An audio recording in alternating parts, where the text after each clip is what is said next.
So I just want to give you club members a little bit of a helpful tip about finding fish right now this time of year. The new season went into effect on April 1st. You need a new license, but I recommend picking one of these up next time you go to a store that sells licenses, or if you haven't gotten your license yet.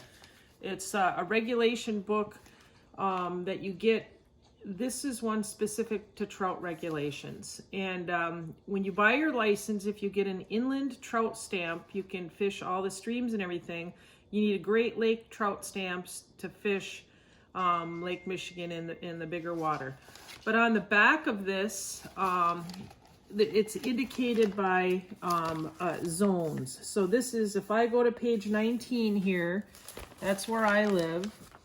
This is all the trout streams that are by me. They're kind of color coded. And look here, this is over in Allison's territory. When you get to a page where, and I'll tell you what the key is, so, gotta find it. Just had it. There are some waters that have special regulations, and those are all listed by county. Something more specific than the regular.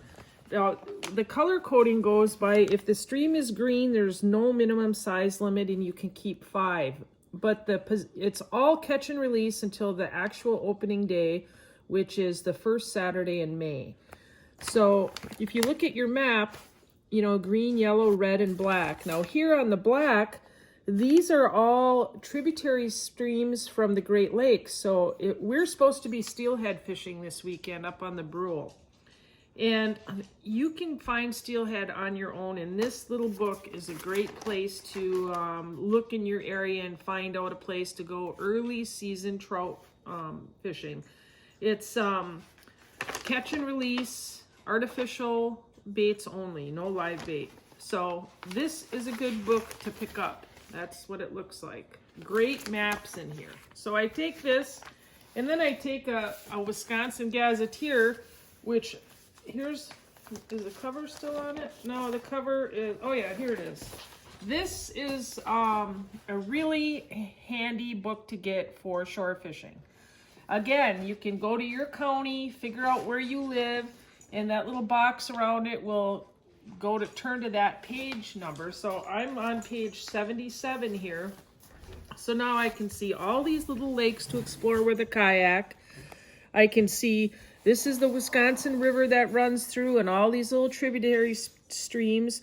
I can pair that with this book and find places to go to me that are really good trout streams that I would maybe not know about just by looking on this map. So between these two maps, sit down and have your coffee in the morning, and you can find spots near you to go explore and check out. So that's my tip for today, and good luck